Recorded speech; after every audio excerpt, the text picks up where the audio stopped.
discussions. Okay, Councillor Facey. Yes, thank you, Chairman. Just a matter of clarity, Chairman. I was at one stage a member of Burnham and Barrow Golf Club, but I am no longer a member of that club, Chairman. Mrs. Lehman. How long ago was your membership, Councillor Facey? I would say probably as long as 10 years. Okay, I wouldn't say that was an interest. Thank you. If I'm not seeing any other declarations, I have a couple of declarations as well. It's the items on pages 1, 7 and 16, which all fall within my County Council division. I've been present at meetings but have left when anything has come up for discussion in terms of planning, and therefore taken no discussion involvement in the discussion when those have happened. And also I've recently been appointed to the board of the Drainage Board, and I've been advised that just means I need to make a personal declaration that I'm a member of that board. Are there any other members who are members of drainage boards that at this point want to just highlight that? Councillor Scott? Yes, I'm a member of the Axbrew Drainage Board. Thank you. Councillor Betty?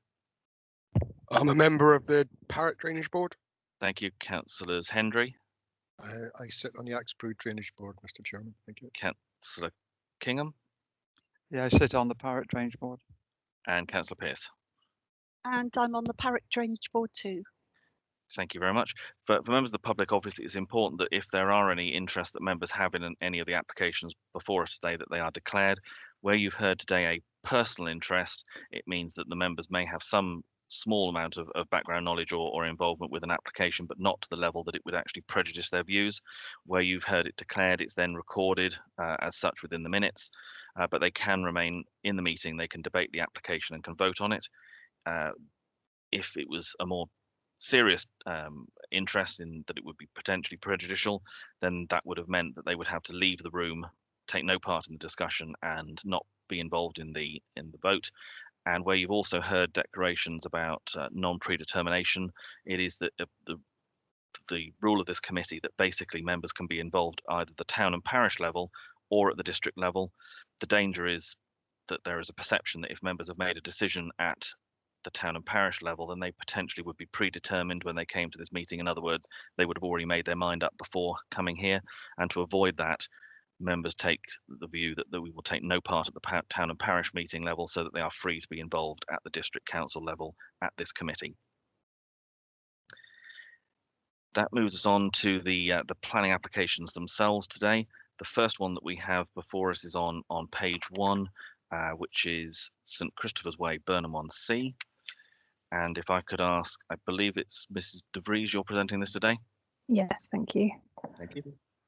So hopefully members can see the opening slide. Okay, so this application seeks consent for the erection of a greenskeepers facility and 3 external store buildings. The application is before members because there's support from Burnham and Highbridge Town Council in respect to the application, as it's considered to improve the visual amenity and the security of the existing site. But there's also an objection from Barrow Parish Council regarding increased traffic generation, potential transport and pedestrian conflict, noise and damage to the access road. So in terms of main considerations, we've got principle of development, design and scale, residential amenity, rights of way and highway safety. So this slide just shows the application site outlined in red. The application site is located outside, within the settlement boundary, for Burnham on Sea, and relates to an established golf facility. There's existing buildings on site which are proposed to be demolished and replaced as a result of this development. So this is an aerial shot of the existing site. And members can see the location of the site to the rear of properties within Links Gardens and east of the existing golf course. You'll see that the access is from Barrow Road, which is to the side of the existing co-op building. Apologies, the access is narrow and there is no clear separation between pedestrians and vehicle traffic, although county highways have raised no objection to the application. Given the winding nature of the access and the limited length, whilst there may be some conflict, as the proposal itself isn't considered to give rise to any significant increase in traffic, the proposal is not considered to result in a significant adverse impact from a highway safety perspective. So the buildings which are proposed to be demolished are indicated by the red arrow and are proposed to be replaced by the extension, which is proposed as part of this application. So this shows the existing and proposed plans for the site, and again the existing buildings that would be removed are indicated by the red arrow. As members will see, there's an extension proposed along the boundary of the site with parking to the front and outbuildings and storage buildings to the rear of the site. The west elevation is the front elevation of the building, with the east elevation facing the neighbouring boundary. Given the existing use of the site, the principle of improving the existing facility is in accordance with policy D15, which supports the retention, remodelling or appropriate expansion of existing businesses where it remains of an appropriate scale and character, dependent on the nature of the activities involved and the character of the site and its accessibility. So this shows the existing elevations of the building currently on site, which are constructed with a mix of brick and block.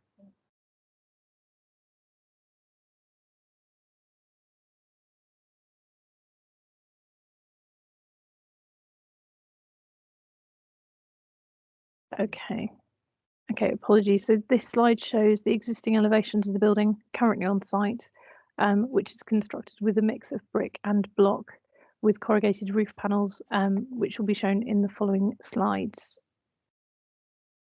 So I will keep an eye on your screen. There we go. So these are views from the existing parking area, showing the existing building on site, which, as stated, comprises a mixture of brick, edging, blockwork, corrugated roof, and again, brick extension to this element, as members will see.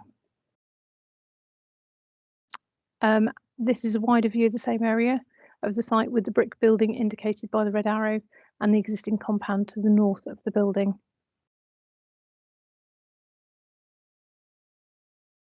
And this slide shows a view towards the rear of the site and along the site boundary with the adjoining properties. As you can see, the land levels at the neighbouring dwellings sit at a higher ground level to the application site. The agent confirmed that the ground level of the proposed buildings would match those currently on site, and that the neighbouring gardens sit approximately ½ a metre above the application site level.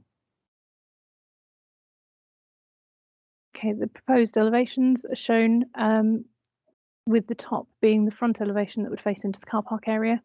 The east elevation has minimal openings, which would all be screened by the existing boundary. And the floor plan of the extension details 2 large open plan spaces for machinery storage and a dry room. And at the end of the building is an office, changing room, boot room, and ancillary facilities. There are 3 store buildings proposed to the rear of the site, which are to be part brick and part metal cladding, with one being flat roof. So this is building store number 3. And the other 2 being gable design and again similar materials. So this is slide. This slide shows store 2, and this one's number 1. So in terms of scale and character and appearance, there's no objections to the proposed detail of the extension or the detached doors. So in principle, extending and enhancing the existing facility is acceptable in accordance with D15. There's no objection to the replacement of the existing buildings with the extension and outbuildings as proposed, which are considered to be appropriate to the scale and character of the site. Due to the lower level of the application site, despite the ridge height design of the extensions and outbuildings and the lower floor level, there'd be no adverse impact on the adjoining properties. An informative has been added in respect of the public rights of way, which run close to but not through the site, and county highways raised no objection to the application. And given the proposal is not considered to give rise to a significant increase in traffic, there's no objection in terms of highway safety. So the recommendation is for approval. Thank you. Thank you very much. As you'll see, we have a speaker on this application with us today, Andrew Burkett. If I could just make sure your microphone is turned on and working. If you'd like to just try and see that it's working, please, Mr. Burkett. Is it working? Can you hear me? Yes, we can hear you. So again, just to remind you, you've got the 3 minutes and you'll hear the bell go when there's 1 minute left to go. Okay, thank you for attending, everyone. You will have seen the 2 buildings that we wish to demolish. One is a construction of single breeze block, which is approximately 70 years old, is leaking. It's a building which we store very expensive greenkeeping equipment in, and it really needs replacing. The corrugated roof you can see to the top, we'll have to have a specialist contractor to remove that, because that's one of those old-fashioned pressed asbestos roofs. The brick-built construction to the left is basically our welfare unit. It's not really up to scratch anymore. I suspect it might have some legal implication, as we're not providing the staff with enough space. It's only one shower, one toilet, and everything else is a bit sort of a bit run down in there now. It dates from possibly around about the mid-80s, and it is too small for what we legally need now, I think. So I think that it'll be a great advantage to the staff and everything. It's something that we need to do. I think there was one objection regarding the amount of traffic. The size of the business is not going to increase. It will continue with 8 members of staff, with 6 cars parked there on a daily basis, and we won't be taking any further or any great increase in deliveries. Everything will remain the same in terms of traffic. I think that's about all I can say on it, really. Thank you very much. Thank you very much. Thank you. Members, any comments or questions, please? Yeah, we'll start with Councillor Hendry. Morning, Chairman, councillors. This championship golf course is actually a great asset to the whole of Burnham-on-Sea and Barrow as it stands, and has been for some time. The buildings that we're talking about here, the existing ones, have long gone past their sell-by date, and that's there for all to see completely. The traffic that was talked about, the increase in traffic is not correct at all, as has been pointed out already. It's the same traffic coming and going. That's not the problem here to increase traffic. It stands as it is. The buildings that are proposed, I think, will be a great asset to the club. Will look terrific. They're not overshadowing anybody. They're not bothering anybody in any way. They don't overlook anybody. It's almost like for like, almost in the same footprint. To sum up, I have absolutely no problem with this at all. Nothing. Thank you. Thank you very much. Any other comments or questions from members, please? Yes, Councillor Bolt and then Councillor Grimes. Would it be possible to put the slide back up with regards to the height differences? I think one showed the old height with the new height superimposed. Okay, that's the proposal. So that's the proposed extension. The original building is flat roofed. So the original buildings at this level, the floor level of both remains the same. But obviously there will be a slight increase because of the ridge design. So the photos on that one show sort of the flat roof structure as it is. The building behind is the existing one on site that's going to be retained. And then there's a ridge design for the extension to the buildings. And then there's a flat roof design for one of the outbuildings and 2 ridges for the other 2. Councillor Bolt. Yeah, thank you. Do we actually know the height difference between the flat to the ridge? The height of the structures are all set out in the report, so I'm just finding the relevant section. So the replacement building, the proposed single-storey extension, is proposed to have a height of 5.3 metres. Linear footprint is 45 by 7.5 metres, and the 3 small storage buildings are between 7.4 and 4 metres in length, with heights between 4 metres and 2.6. So given the smallest building is flat roof at 2.6, I'd assume the existing structure is approximately sort of 2.5, 2.6. So it's an increase up to 5.3. Councillor Bolt. Yeah, thank you. Okay. I've got Councillor Grimes, I think Councillor Kingham. Yeah. Councillor Thank Grimes. you, Chairman. Yep. Yes, I do agree with the parish council on the fact that there could be a problem concerning traffic access, but as there is no objection from highways, that's acceptable to me. And I do agree that it will tidy up this area and make it more usable. Thank you, Chairman. Thank you. Councillor Kingham. Yeah, thank you, Chairman. Well, obviously, we've got a well-established business here.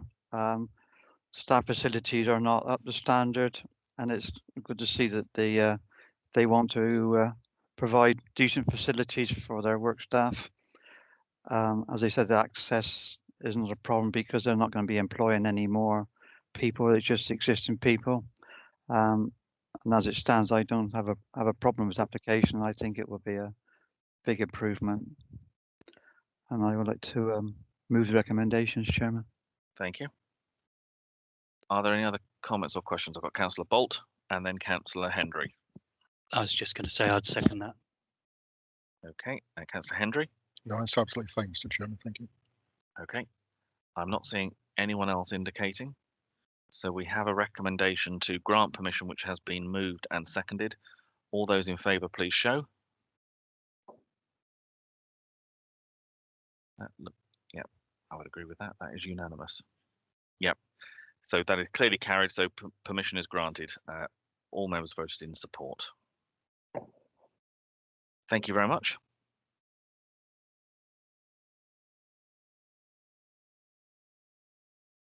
Thank you. If we just take a 1 minute while we just allow the speakers to leave the room.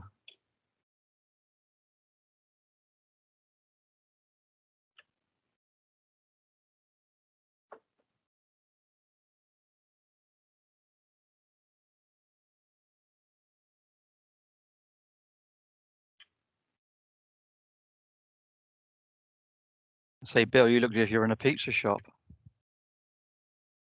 Don't forget, members, we are still being recorded.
Right, members, if we can move on to page 7, please, the next application, which is in Compton Bishop. And Mr. Titchener, I think you're going to introduce this one, please, for us. Yes, thank you, Chairman. Good morning, members. Hopefully the presentation is showing up on screen. Yeah, we've got the cover sheet. Excellent. Right, okay, so the application is for the erection of agricultural buildings were located at land north of Crossmoor Drove in Lower Weir.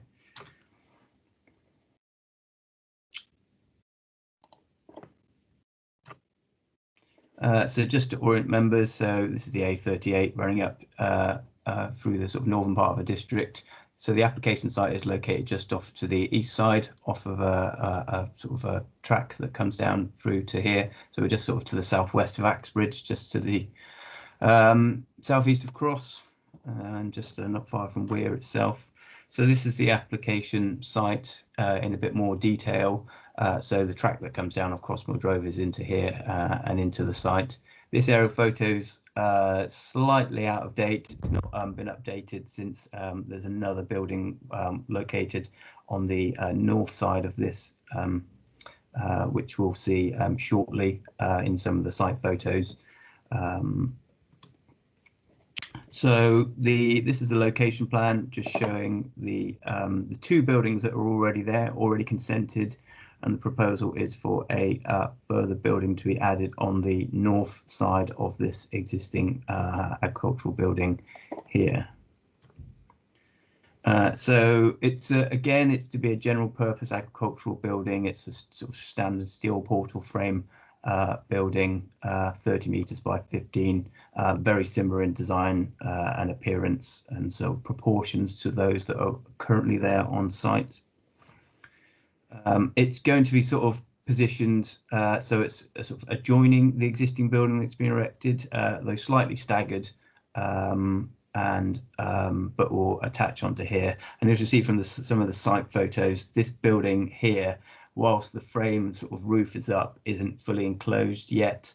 And I think partly that's because their intention is to attach this to one elevation and then do the enclosing works on a more comprehensive basis afterwards. So the finish is the same as has previously been approved for the other buildings. So it's a sort of typical finish for modern agricultural buildings, in that you've got grey precast concrete panels lower down, and then they've got box profile cladding above. And then again, just showing the other elevations, so open fronted in part, and then roofed the same as the others with grey fibre cement sheeting with clear perspex roof lights, as is often fairly standard for buildings of this nature. So just site photos just to get a sense of the proposal. So this building here, as you can see, is only comprised currently of frame and roof. This is the building to which it would be attached along this northern elevation here. So it does look quite open at the moment, and the same goes for the other building that was consented. That is due to be partially enclosed, but has not been done as yet. Work's still to be carried out at this site. So that's sort of looking across where the building would be positioned in this location here, broadly of sort of similar proportions, but obviously it's going to be staggered, so project slightly out to the front. And then, so the site is quite flat at the moment, so you can look back across to see the two buildings there. So it will sort of form part of what will now be a sort of small farmyard complex of buildings, all located in close proximity to each other. The sensitivity of the application and the reason for the application coming to committee is primarily related to the parish council's concerns about the visual impact of the proposal and the impacts in terms of views to and from the Mendips Hills, area of outstanding natural beauty. And you can see in the distance, when you're looking this way to the northwest, you can see the outline of the range of the Mendips Hills, Crook Peak, very much in the distance over there. And again, looking north beyond towards sort of the Axbridge sort of direction, you can see that. So the landscape is quite open when looking in the northerly direction at present. And this is again those views, but without the buildings in the foreground, stood out looking out. So it is quite open at the moment, and there are conditions on the previous permission, which obviously is only part way in terms of it being implemented. In terms of the building is not yet finished, in terms of putting in landscaping along the boundary here to filter out and soften some of those views. Obviously the site is still partially a work in progress. Those landscaping works have not yet gone in, and similar landscaping conditions would be applied to this permission if granted, again to try and soften that treatment along that elevation there, because that is the most open elevation. There is landscape hedging sort of on the eastern boundary and southern boundaries of the site, which sort of enclose it from those sides. In terms of the main matters at hand, in terms of the principle of development, we are obviously in a countryside location. Policies are restrictive, but they do allow very much for agricultural development. That's where it's expected to go. This is a farm consisting of 27 acres owned, but 500 rented. It's actually quite a large lambing operation, probably one of our larger lambing operations across the district. They run in excess of 1,700 lambing ewes.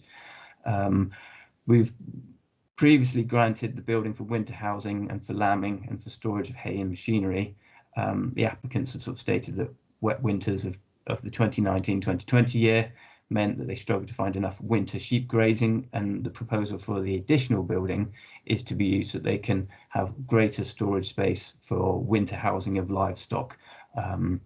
So it is a large operation, we have accepted that an operation of this size would justify buildings, of this nature to be able to accommodate the number of livestock proposed and the way that the applicants wish to manage their farm in terms of how they held their stock over the winter. So we would consider that to be suitable justification based on the scale of the operation. But obviously those visual impact considerations, any other considerations still need to be taken into account. So as the photos show, the site is on flat farmland, so it's part of the wider Somerset Levels landscape. It is to the south of the Mendips Hills area of outstanding natural beauty, at probably about a separation of about half a mile. And as you can see from those photos, I mean, you can see the Mendips Hills, and there are outward views from the A1B, which would be possible across the site and beyond. So the Parish Council's concerns, and they were the same concerns that were voiced when the previous application was submitted, and that one was also brought to committee, were about visual and landscape impacts, and those concerns that the existing buildings are readily visible in the landscape, and that the additional building plus any lighting that would be associated with it would give rise to harm to the special qualities of the landscape. So in terms of visual impact, though, obviously agricultural development is going to take place in the countryside. That's sort of a given. That's where it's going to be located. There are a number of agricultural enterprises located within the vicinity. Agricultural development, there's no bar on agricultural development taking place even within the A1B, let alone outside it, but visible from it. And there are agricultural permitted development rights that would allow it to take place within the A1B. So it's accepted that there is a need for buildings to support the agricultural centre and agricultural operations that are seeking to expand and to grow in such locations. But of course, they must not be inappropriately sited, nor of a scale and massing that should give rise to harm, whether that's locally or at landscape scale. So the new building that are proposed is going to be attached to the existing one, so sort of along that sort of long side of the consented building. So that's going to be helpful in terms of minimising some of the impact and helping it be seen in the context of a small farmyard, so that when you're looking at it from a distance, you see it as a complex, and we'd welcome the fact that it's so closely positioned to the other. I think on the previous scheme, we also negotiated in changes to try and group the buildings as close as we could, just to get a sense of, and I think we oriented one of them through 90 degrees just to sort of minimise any visual impact. So in terms of views, of the Mendips from public vantage points, I think you will be able to see the buildings, and I've got some photos in a second. They're agricultural buildings, and if you look out from the Mendips from positions high up, you will see these buildings in the same way that you can see a number of other farm complexes, but in the way that actually, in some ways, it's not unusual to see such things when you look out from the Mendips Hills A1B or any other location, because they're part of a working rural landscape. What I did, just to sort of highlight what some of the views would be, just going up to a couple of vantage points. So the application site is located down here, but so I went up into the back of Cross, footpaths from the back of Cross that lead up onto sort of some of the high points on the Mendips, and took a few of these photographs down. So this top photo is stood looking out from this top point and Cross, and that is the site there. So you can see it, but actually it appeared to me, as many sort of farms do when you look out, is that's an agricultural operation and taking place, in which there are a number of. So it's not to claim that it's not visible, but actually the question is it unacceptable? And obviously one of the things to bear in mind at the moment, it is not a complete site, in that those buildings are not enclosed, the landscaping is not there, which will further help to sort of soften its views. The bottom picture is just of a different site, but it just gives you, if you look out from these viewpoints, what you do see is other agricultural operations, this being one to these on the west side of Axbridge, So there are others that you can see. I think it's Newbridge Farm is not far visible beyond this site as well. So it's not an unusual thing to see in the distance when looking out. I also went to the west side of Axbridge because there's public footpaths here, so slightly elevated, obviously not as elevated as the Mendips, but looking back towards the site, you can see it here. You can see some of the roof actually, though, but actually in the wider scale of the landscape, looking from there, it doesn't give rise to significant landscape harm. And some of those, so there will be an additional building there to view, but there will also be landscaping to go in, and the fully enclosed nature of the buildings will sort of further help to minimise it. So we're not disputing that you might be able to see some of these things, but actually in terms of whether they're unacceptable, we would not consider that to be the case. Just in terms of any further controls that we'd wish to impose, so we would put a lighting condition on this permission. There is a similar lighting condition on the last so the last building that was granted consent there by the committee. So that required any such lighting, if they wish to have it, to be hooded and directional. We would reimpose a landscape planting scheme. So that would be for landscape planting along the north side of the boundary, that side which is most sensitive in terms of views to and from the AONB. So again, that would be not to hide the building, but to certainly soften inward views. So overall, it is visible, but we consider it's part and parcel of the kind of things you might expect to see from in a rural landscape. It's well located, so it's part of an existing farm complex, and the controls on lighting and introduction of landscaping we would consider necessary, but overall we consider acceptable in terms of visual and landscape impacts. Just other matters. Amenity, there are no immediately adjoining properties, no properties really nearby, so there's no issues that would be considered to arise. Natural England had flagged phosphates, but have confirmed that there's evidence to state the site is not hydrologically linked, so there's no requirements for habitat regulations assessment in that regard. Similarly, no habitat regulations assessment is considered to be required in regard to an impact on North Somerset and Mendip Bats special area of conservation either. Flood risk, the site is in flood zone 3, as is the surrounding area, and obviously large parts of Sedgemoor. Environment Agency advice does not object to agricultural development in flood zone 3, but it just states that there should be conditions imposed regarding floor levels and surface water drainage. So we have a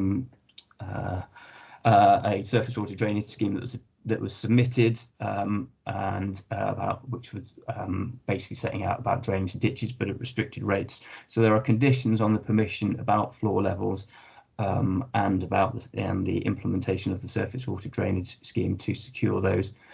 There is a public right-of-way along the access road, so that's along Crossmoor Drove, so it's near to the site, but it doesn't come within it. The building would not affect it, so a standard informative would be attached to the permission, as would be standard for these types of applications.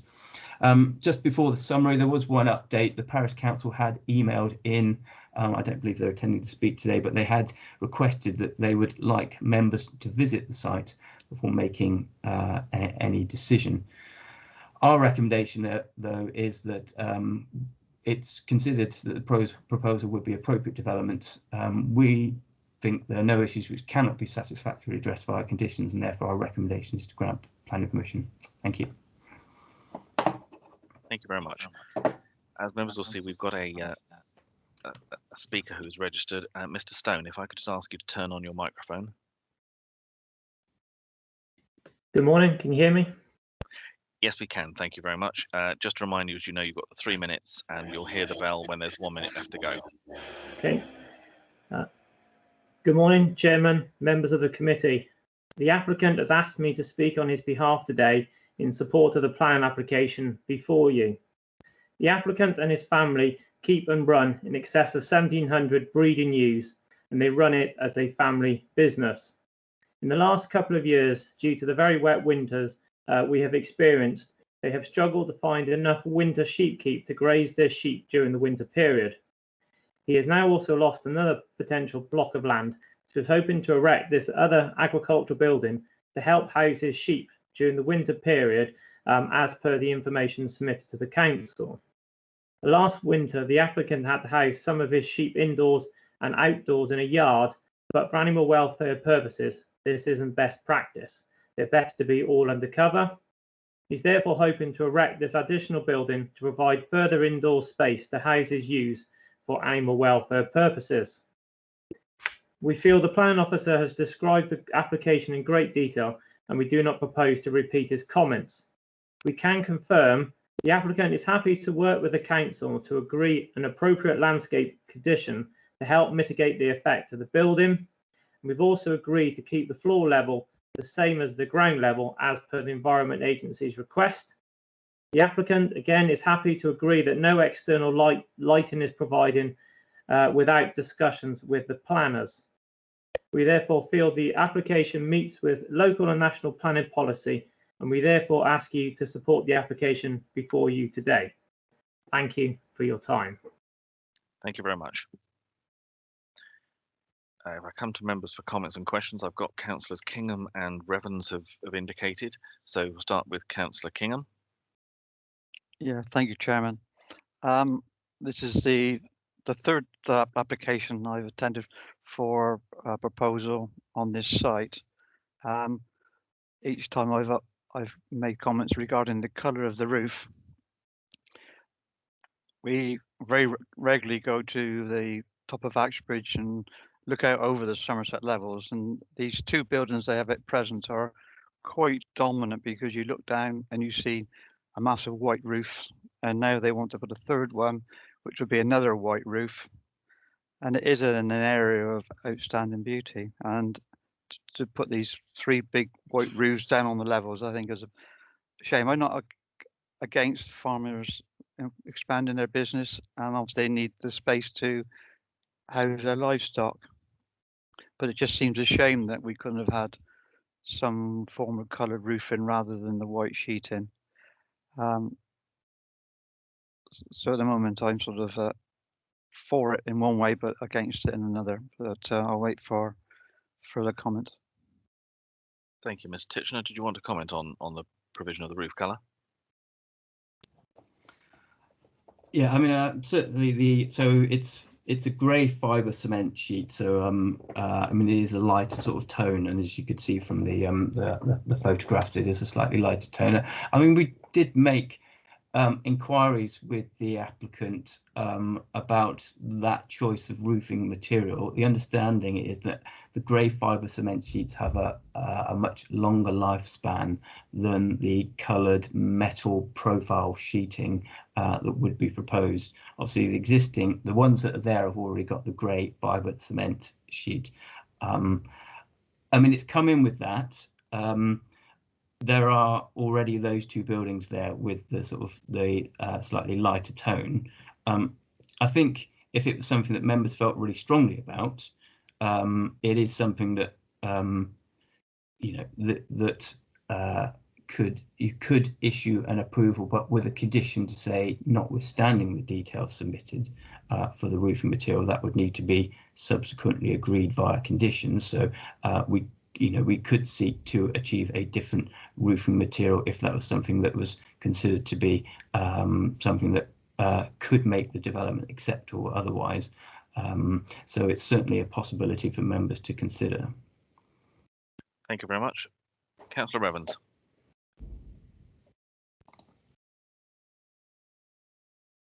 Councillor Revens, I don't think your mic's on. We're not hearing you through the... Hello, can you hear me? Yes, we can now. Right, so I've found all the right buttons. Thank you. So my apologies, Mr. Chairman. Thank you. Thank you, Mr. Titchener, for a very informative report. Just a couple of queries that I have on it. First of all, I understand that Mendips AONB has a landscape officer. Did that officer comment on this application, and what was the comment? I couldn't see it in the report. And could you please clarify for me on policy D19? It talks about the setting of the AONB, and the policy uses the word negate in talking about the mitigation measures, and in the report it talks about soften and lessen the visual impact. Could you explain to me how softening and lessening the visual impact is the same as negate? I think there's a slight difference, I think, is beyond semantics. I think there is a difference. I'd appreciate your comment on that. Thank you. Thank you, Mr. Titchener. So the first point was about the Mendips Hills AONB team. So we received, we did consult the formal, so because there is a Mendips Society which is different from the Mendips Hills AONB team. So the Mendips Hills AONB team are the official body for that we would consult on applications that affect the Mendips Hills AONB. We specifically delayed the application because to consult the Mendips Hills AONB team after it came in, and they did not respond within the we have not received a consultation response from them, and that's been about sort of 6 weeks now. So we don't have, even though we specifically wrote to them after the application had been started to say, do you want to comment on this application? They chose not to. In terms of the wording of policy D19, I think it's, in terms of, sort of landscape considerations, often landscaping isn't, in terms of development schemes will be visible, so the point of planning is not to hide development. And obviously, even with large scale proposals, that you might see in a landscape context, say like a solar farm, you won't, which would be much bigger or much wider area, you wouldn't, landscaping is often not used to hide it. The purpose about landscape planting is just to help integrate a site sometimes within the wider context that it sits. And I don't think we'd be looking to say you could only comply with policy D19 if a site is completely hidden. I don't think that would be the intent of the policy. It's to help integrate proposals well, and taking account of the context of whether what the landscape boundaries is. So I don't think we'd be interpreting the word negate as to say sites should be completely screened from view. I'm not sure that is my interpretation of the intent of the policy. Thank you. Councillor Evans. Yeah, I agree with getting into a semantic debate. I don't think negate means hidden, but I think it means more than soften and lessen as well. I am concerned that the AONB landscape officer hasn't responded on this. Yes, I agree, if this was a solar energy installation, I might well have greater concerns about it than what we're seeing here, but I would feel a lot more comfortable. I'm sure the parish council would feel much more comfortable if the AONB, who are the official consultees on this, had actually responded to the consultation. And I wonder whether that point could be addressed perhaps separately as to why the AONB have not responded on something which clearly the local parish council feels is a pertinent issue. So I'm still undecided that on this one. I'll listen to the debate. Thank you. Thank you very much. Mr. Noon. Yes, I would just really, as Councillor Revens sort of has acknowledged, the intent of the use of the word negate is not to say that if you can see it, it should be resisted, because it's not there to completely obscure any new development. So I think we're looking really at what is a reasonable interpretation of the use of the word negate in the policy. I don't think it is to nullify. I think it is really to sort of counteract or to sufficiently reduce it to the point where it is acceptable. So I think it is a judgment for the committee to make, with appropriate materials and appropriate landscape screening. Will the applicant have done enough to suitably negate or reduce the visual impact in landscape, in terms of the landscape impact of the scheme? Thank you. Thank you very much. Any other comments or questions from members, please? Yes, I've got Councillor Hendry. Thank you, Mr. Chairman. A farm like this should actually be encouraged to move forward and with various plans, but this one that's on the table here today. They have buildings which are in place already, very similar, if not identical to the one they want to build, and they have a grey fibre roof. So I'm not quite sure why they would ask to change that onto the next building. You can't really have two grey fibre and one green or something like that. It just doesn't work.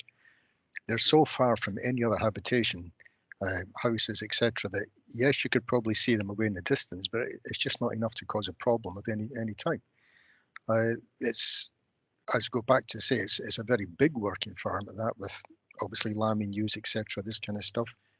Given that this building is not causing any problem to anybody except a little bit of sight away in the distance, I personally have no problem with this whatsoever, and a site visit is not required for this. Thank you. Thank you. Councillor Grimes, and then Councillor Betty. Councillor Grimes first. Yeah, thank you, Chairman. It's very interesting. Personally, I would expect to see farm buildings in the countryside anyway. Agree the colour of the roof possibly could be better. But as such, I see no problem with this application, with conditions of landscaping and possibly roof cover. And with that, I'll move the recommendation. Thank you, Chairman. Thank you. Councillor Betty. I too agree that farm buildings should be seen in the local area. This is obviously a thriving farm business, and obviously the animals' welfare in the winter is definitely needed, and I'd happily second Councillor Grimes's proposal. Thank you. I just need to come back to Councillor Grimes to confirm what your proposal is, as to whether you are requesting additional conditions or whether you're happy with the conditions as they stand. I think, sorry, I think as it stands, looking at it, and there's grey roofs already there, I'll stick with the conditions as they stand at this time. Thank you. Okay, and Councillor Betty, you're happy seconding it on that basis? Yes, I am. Okay, I've got Councillor Revens and then Councillor Hendry. Thank you. Yeah, I don't think anyone's objecting to a thriving farm business. I don't think that's the point of anyone's comments today. The concern is that this has an impact on the area of outstanding natural beauty, and I was wondering if officers could advise us whether we could amend the condition slightly to include the Mendips Hills AONB in the landscaping proposal, that they have sign off on it, as well as they've not responded to the consultation, please.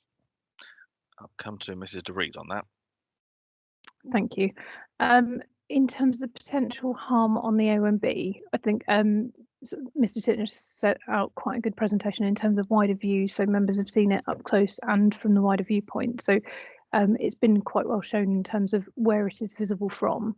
In terms of just going back to a bit of an earlier point in terms of the negated discussion that went on earlier, in terms of policy D19, it does say development within the setting of an OMB, because it's not within the OMB, but it is within the setting of, has potential to harm the character and visual amenity of the protected landscape, will only be supported if the potential harm can be negated. And I think there's a difference. There's a difference for members and for officers in terms of, if it's visible, it being visible doesn't automatically result in harm.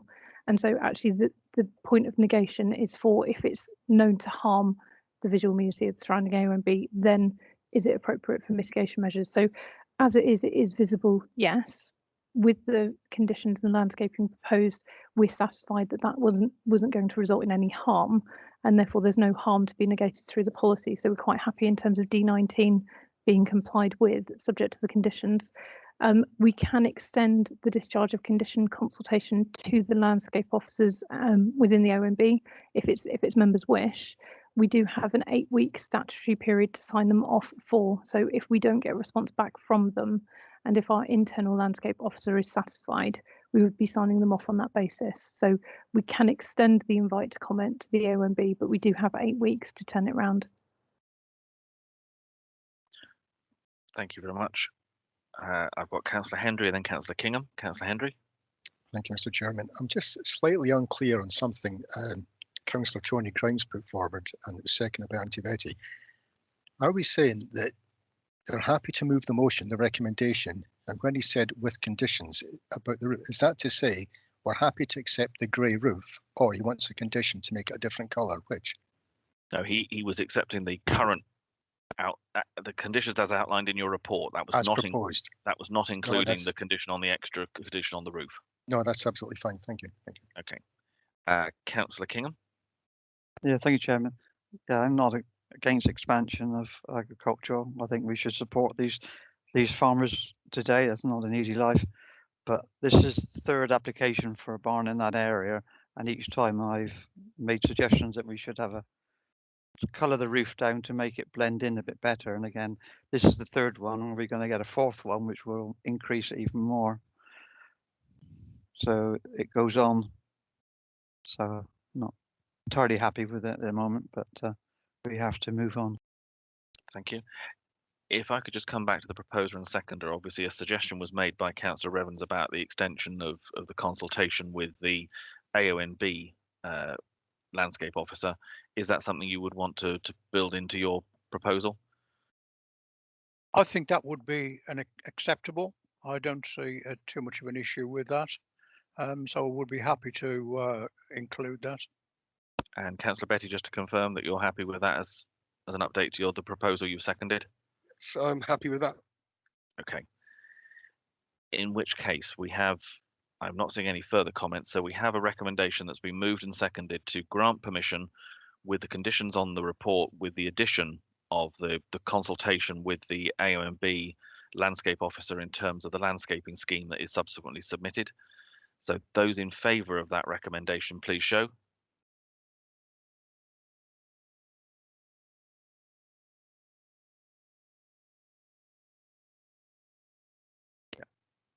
Yep, that's carried unanimously. That's all in favour of that that amended recommendation. So permission granted.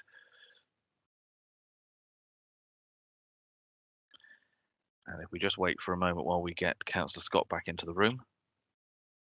Members, if you can turn to page 32 within your papers, that's the next application that we'll be taking with speakers present. Councillor Revens.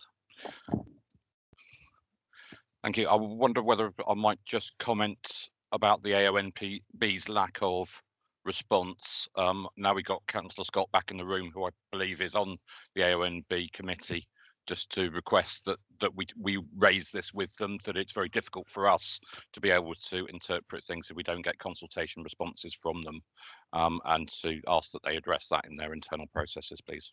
Yep, certainly that's something that we've heard, and officers will take that up with the AONB to make sure that we try and get those comments more quickly from them in the future. Right, members, if you turn then, as I say, to your pages on page 32, we're in the parish of Puriton, and Emma Chorley, I think you're presenting this application, and we have your cover sheet. Good morning, thank you. Yes, so bear with me and I will just make sure I've got it. So we've got an application here for outline permission with some matters reserved for the erection of a dwelling land north of Northmead House along Northmead Drove in Puriton. Hopefully you can see there we are looking at a site to the northeast of the built-up area of Puriton, with access there, as I said, from Northmead Drove. Slightly closer view, you can see that there are some existing buildings just here. There is actually a storage container as well on the site at the moment. This is the boundary, and this is the proposed siting. Just for some added information in terms of its proximity to the settlement boundary, this is an extract from our mapping, which shows the settlement boundary there edged in green. So the application site actually kind of adjoins that on its southernmost portion. So we have here the existing plan to the right of the screen and the proposed plan just to the left. The existing plan shows that there is quite an extensive landscaping. Some of this has, it would appear from our site visit, been removed. It's proposed, obviously, at this point, this is indicative only. It's important to point out, I suppose, that this is proposed to be retained. So we'll be looking at a detailed landscaping plan in the future if permission was to be granted, to ensure that that was reinstated as necessary. Here are some site photos. This is just showing the access into the site as existing through this kind of metal gate. Some photos looking kind of further along. So this is the access track here in your top right hand corner. So this is it comes off the kind of unclassified highway here. So you can see here where that landscaping isn't featured, and we've got this the black fencing instead. And you can see that where the access on the bottom corner, oh my apologies, goes into the site to the left here, and from there on it kind of very much reduces down to from anything that could accommodate a vehicle. Some further images just looking into the site. So this is looking kind of towards the south. There's a residential property on the other side. So this is the existing kind of landscaping that bounds that side. And then slightly further over to the west that you can just see. And then looking back towards the north of the site, that's the existing equestrian building and the storage container I mentioned. And this is the access point here, there. So you can see where the vehicular access would be. This is the visibility as it stands at the moment. So this is looking north, and the image below is looking south. So it does form part of the proposal that this existing landscaping would be removed and replanted, so kind of transplantation if possible, set back to deliver a greater landscape, greater visibility display. So on to the principle. The application is coming forward in accordance with policy D9 for self-builds, which provides support in principle for small-scale development that are on sites outside but well related to the settlement boundary. The application site, as I mentioned, sits outside the settlement boundary for Puriton, but is adjoining the south there. Further west of the site, the settlement boundary extends along the dwelling sited along Church Road and Churchfield Lane. And so it's considered that in principle, locationally, the application site is sufficiently well related for the siting of a single self-built dwelling. Now, obviously, this is in principle only and is always subject to the site-specific constraints. The applicant is confirmed as being registered on the council's self-build register. The proposal relates to a tier 2 settlement, so there's no additional need for the applicant to prove any local connection to the settlement of the parish.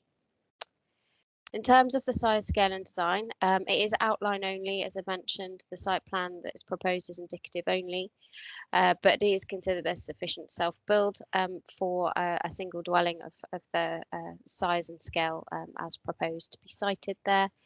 As I mentioned, some of the existing landscaping does appear to have been removed. That would help screen any proposed development, and any reserved matters application we would look to ensure that's supported by a detailed landscaping plan. Highways and parking, as you can see, the access is a constraint of the site. It is via a public right of way. Northmead Drove isn't a highway. So the highways and public right of way have been consulted and have not raised any objection. That said, the public rights of way officer has advised that a kind of standard informative would be needed to ensure that the applicant is reminded that they would need to ensure they have the correct vehicular access rights. They do highlight in their response that in granting consent, the local authority may be encouraging a kind of breach of that, but that is important to note that that is a legal matter that sits outside of the planning process itself. In terms of visibility displays, that is a detail that again could be secured by way of condition to ensure that kind of adequate visibility can be delivered. In moving forward onto a kind of the key constraint of the site really is shown here in the extracts of the mapping, which show that the site itself, just here, lies in flood zone 3. Now, as you can see from this image to the lower right-hand corner of the slide, the majority of the parish of Puriton, the majority of the built-up area, doesn't lie within flood zone 3. It is flood zone 1, small areas in the lighter blue shade that you can see in flood zone 2, but the applicant's site here is in flood zone 3. Now, apologies, a slightly wordy slide, but just to run through and make sure that you've got the detail there, presented today. The residential development is, of course, classed as a more vulnerable use. Policy D1, which relates to flooding and surface water drainage, provides that it is for the applicant to provide sufficient evidence to allow the local authority to undertake the sequential and exception tests. For the sequential test, this involves demonstrating that there are no reasonably available alternative sites at a lower flood risk within the defined area of search. Now, outside of settlement boundaries, as this site is, for the purposes of the sequential test, the area of search is usually Sedgemoor as a district, unless it can be demonstrated that the development has a specific locational requirement. Now, after some discussion with our policy team, it has been determined that because it is to provide a self-build opportunity, it would be appropriate to limit it to the parish of Puriton itself, because we're looking to meet a self-build requirement there. That said, there are 2 outline permissions for residential development in Puriton. The numbers are there for you. They are extant consents, outline permission, and are at lower flood risk within the parish. They've been highlighted to the agent for the applicant, and no detail is provided in kind of evidence form, really, that any inquiries have been made regarding the availability of the site, and therefore whether or not they could be discounted as reasonable alternatives. Even beyond that, that in itself isn't necessarily the only determination as to whether or not there are any available sites, but that would certainly be a starting point, and we don't have that.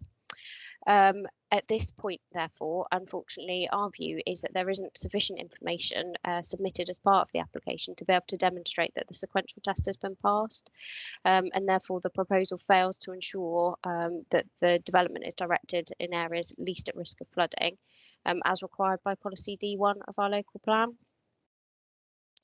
So just to summarise, whilst the location in terms of D9 and the self-build is in principle acceptable, that is always subject to site-specific constraints. In this case, the site does have constraints, most notably the fact that it is in flood zone 3, and we do not have enough evidence to be able to pass the sequential test, to be able to progress the application any further with officer recommendation, and as such the officer recommendation is in this case for refusal. Thank you. Thank you very much.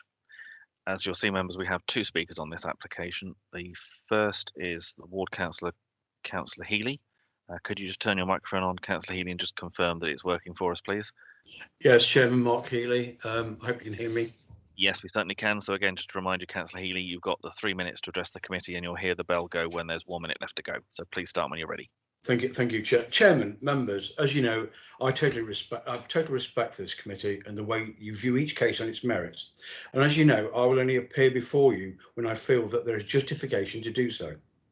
You will have read my submission in support of Mr. Hill's application and the 10 points I refer to.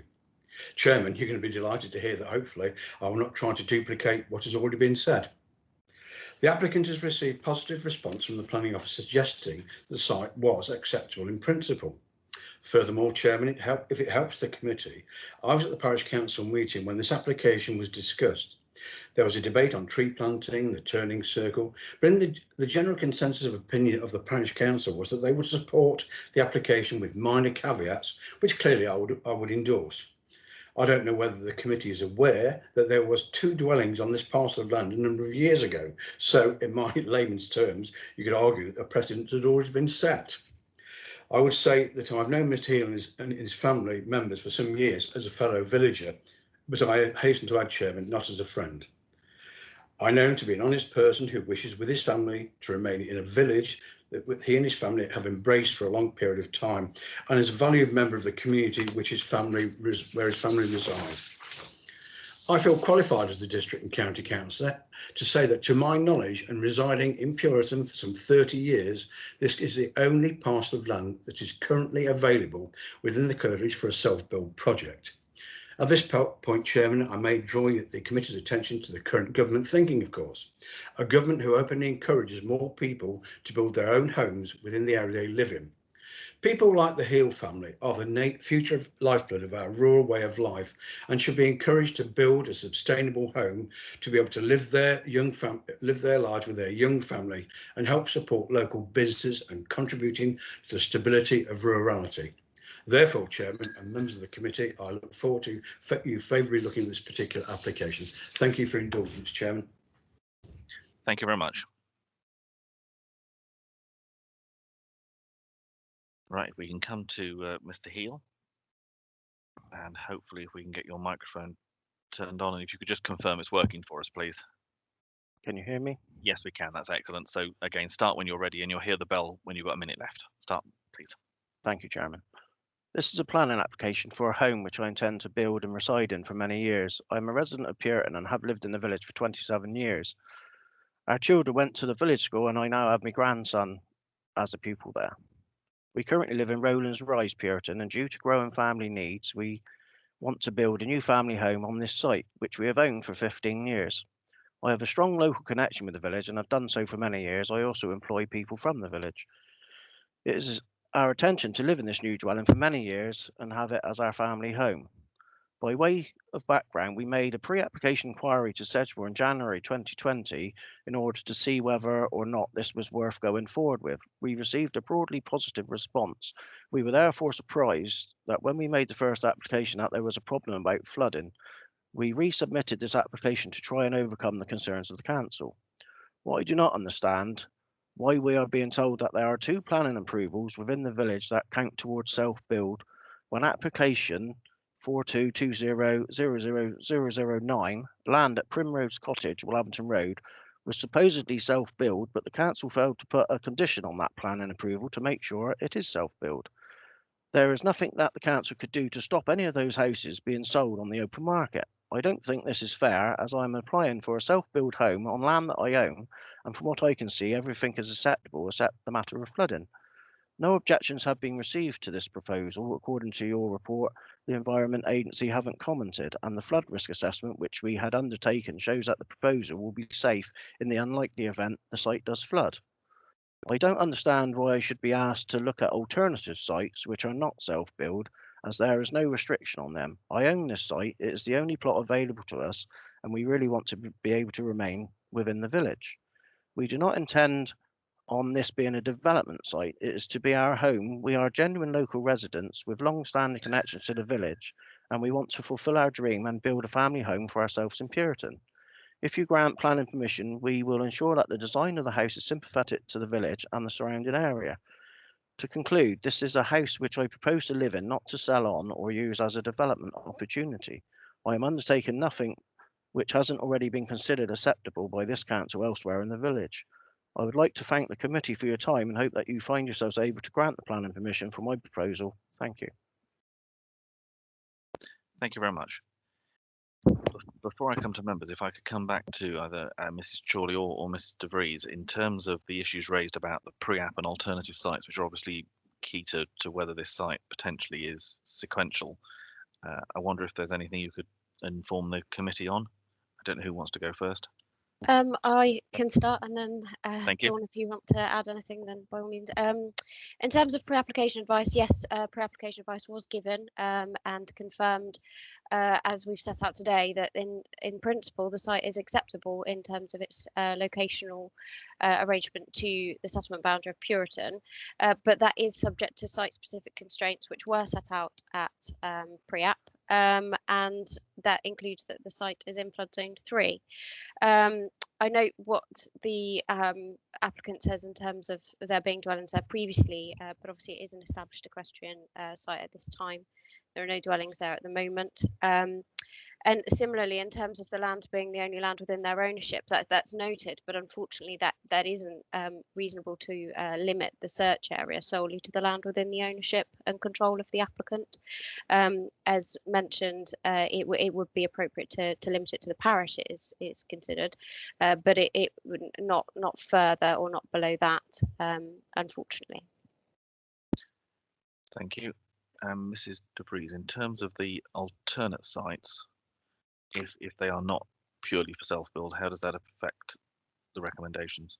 I think in terms of the self-build development, because of the location of the site within flood risk, there needs to be some sequential approach to be submitted for us to be satisfied that this site is the most appropriate in accordance with policy D1. Whilst there is sort of verbal indications from the speakers that, you know, this is the only site, we don't have evidence of that at the moment submitted as part of the planning application.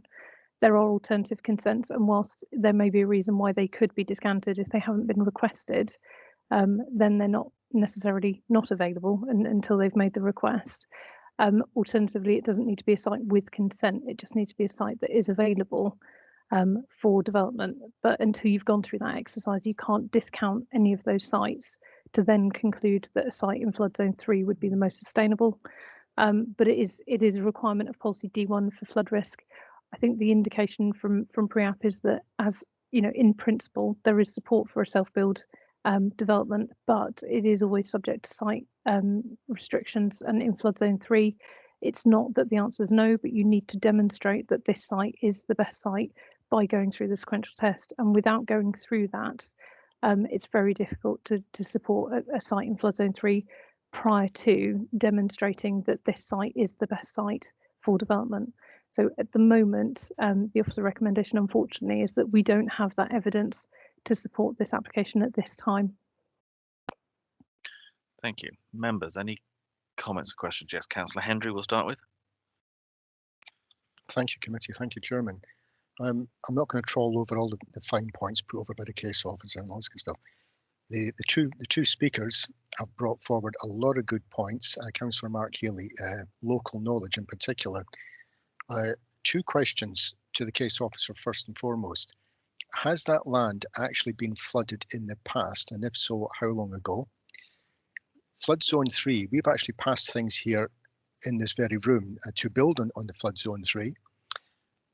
So that's not a definite no either, not that way. And according to one of the speakers, which I didn't realise, there was actually 2 properties or 2 houses, something like that, or 2 buildings on that particular piece of land before, which have been taken away. So why could that be used as a lever in any way to stop this building if there's already something on there before and it's been taken away? But going back to the flood zone, has that particular piece of land been flooded in the past? And moving on from that, I think the applicant has an extremely strong case for this to go ahead, even if you had a few conditions regarding flooding, etc. But I would like to know if that's been flooded in the past. Thank you. I'll come to Mrs. Chorley first, but I have Adrian Noon indicating, so Mrs. Chorley, and then I'll come on to Mr. Noon. In terms of flooding, we obviously have to rely on the mapping that is provided to us, as opposed to local, whether or not it has flooded recently. So I wouldn't be able to answer the question from that point of view. In terms of flood risk, we rely on the information that's provided by the EA in the form of their mapping. And I think Councillor Hendry also, in terms of the flood risk, it's the flood risk going forward as well in terms of climate change, to take that into account as to what the future of a building would be on there potentially, rather than necessarily what's happened in the past. But Mr. Noon? Yes, it was just really in terms of whether or not the site has flooded in the past. Yes, as Emma says, we don't have the records of when it last flooded. But if there is a strong case to say that it's never flooded and it's not at flood risk, then that does open an alternative avenue to the applicant in the event of a refusal, in that they could challenge the EA's flood risk maps and demonstrate that this site isn't in fact in flood zone 3. But that's a separate exercise, and they haven't gone down that route in the connection with this application. In terms of historic dwellings on this site, I think in planning terms, they have been abandoned. They have gone. They are no longer a relevant consideration. If the applicant thinks that is not the case, then they could always apply for a certificate of lawfulness to say there is a lawful dwelling here, which would then give them another avenue of argument. However, given that there are no structures here that are dwellings, as the photograph shows, I think that is probably beyond any reasonable chance of success. A historic dwelling built, maybe several hundred years ago and removed, I'm guessing, decades ago, I don't think that gives it any weight to any argument that historically this site was acceptable. So I think what we come down to here is the straightforward sequential test requirement. If that test is met and they can demonstrate that there are no other reasonably lower risk sites available, then we move on to the exceptions test, and then that allows us, having accepted the principle of a house, to look at the design of it to make sure that it is it wouldn't be at risk of flooding. So that's when we get into the raised floor levels, the building construction techniques. But we haven't got to that stage, because if you don't get through the sequential test, that's the end of the story in terms of the planning recommendation. So that is where we are today, and I think it's just that better sequential test, a more complete sequential test would be needed to convince us to support this application. And I do sort of, on that point, because there are sites on the edge of the villages and in similar situations that will come under pressure for development. We need to be clear of the policy position here. The sequential test is a fundamental requirement of development in high risk flood zones. Thank you. Could I just come back on something, Mr. Chairman? Yep. Sorry for interrupting. I wasn't trying to do that. Plots of land like this on the edge of a village very rarely stay vacant, shall we say, in perpetuity. That really doesn't happen so much. It will at some point, I'm sure, be built on, whether it's today, whether it's 5 years, 10 years, or something like that. You have a local man here who wants to build a house for his family. So even, and he's been there all his life apparently, even if this was turned down today, even if it was. So Mr. Noon is saying then that there are possibilities, if you come back in the back door, shall we say, shall we call it that, that it's no for the moment, but there are avenues open to the applicant to come back in with a second go at this if you meet a few conditions. Is that what we're saying? Thank you.